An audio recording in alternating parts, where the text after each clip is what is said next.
Bhesan police સ્ટેશનમાં ગઈ તારીખ 7/4/2025ના રોજ જે બનાવ સામે આવેલો તેમાં ફરિયાદી પંકજભાઈ ભરતભાઈ દઢાણિયા પોલીસ સ્ટેશન આવેલા અને સમગ્ર પોતે મૂળ મોરબીના વતની હોય અને અહીંયા છેલ્લા એકાદ વીકથી જાનવી કરીને કોઈ યુવતી સાથે વોટ્સઅપ મારફતે ચેટ કરતા હોય. આ યુવતીએ તેને વીરપુર ખાતે મળવા બોલાવે તો પોતે પોતાની પંચ ગાડી લઈ અને તેમના ફઈના દીકરા કિશન સોખરિયા સાથે વીરપુર આવેલા અને આ ત્રણેય લોકો ગાડીમાં બેસી અને પેલી યુવતીએ બિલખા જવાનું કહેતા જેતપુર થઈ અને ભેસાણ રસ્તે આવતા આ જાનવી કરીને જે યુવતી હતી તે પોતાના વોશરૂમ જવું છે તેવું જણાવતા ગાડી ઊભી રાખેલી. પાછળથી બે મોટરસાઇકલ ઉપર 4 શખ્સો આવેલા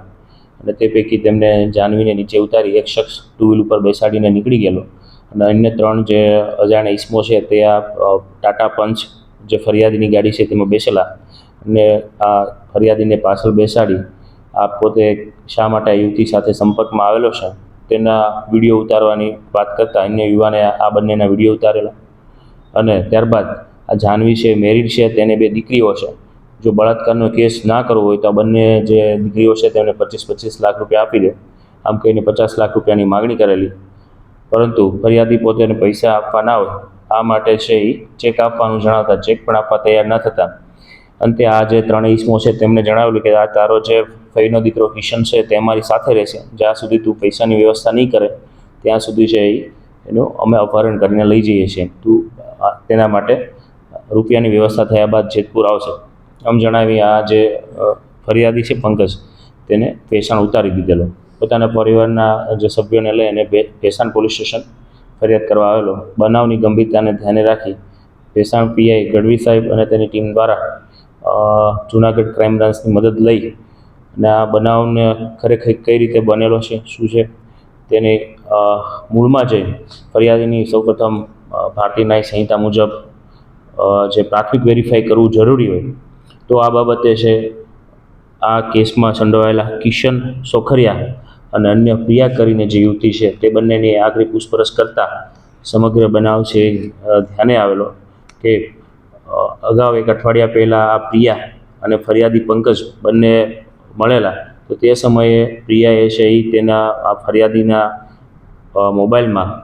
જે ઓનલાઈન ટ્રાન્ઝેક્શન થાય છે તેમાં 10 લાખ રૂપિયા જેવી રકમની ખ્યાલ આવતા પોતે આ કિશન જે આ ગુના એફઆઈઆરમાં સાદ બનાવેલો છે તેની સાથે મળી અને અન્ય જે આરોપી આખા સંડોવાયેલો છે શૈલેષ ગિરી ઉર્ફે ભાણો ગોસાઈ,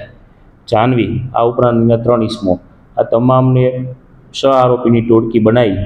અને આ ફરિયાદીની પાસેથી 10 લાખ રૂપિયા જે એના એકાઉન્ટમાં હતા જે તેને જમીન વેચવાથી તેના એકાઉન્ટમાં આવેલા હોય આ પડાવી લેવા માટે છે એ ફરિયાદીના ફઈના દીકરો કિશનની મદદ લઈ અને તેનું અપહરણનું આખું નાટક ઊભું કરી અને આ પ્રયત્ન કરવામાં આવેલો છે. તો ભેસાણ પોલીસ સ્ટેશનમાં આ બાબતે હની ટ્રેપનો ગુનો દાખલ કરવામાં આવેલો છે. આ ઉપરાંત ગુનાહિત કાવતરાની કલમનો પણ ઉમેરો કરવામાં આવશે. આ પોલીસ દ્વારા ખૂબ ટૂંકા સમયમાં છે ઝીણવટપૂર્વક તપાસ કરી અને ખરેખર જે ફરિયાદી છે પંકજ દઢાણિયા તેમને આવી રીતે એમના જે ઇન્કમ છે તો એ કોઈ હની ટ્રેપના નામે ના લઈ જાય તેની તકેદારી રાખીને પોલીસ દ્વારા હાલ આ પ્રિયાની છે રાઉન્ડ અપ કરવામાં આવેલો છે અને અન્ય આરોપીની શોધખોળ શરૂ છે.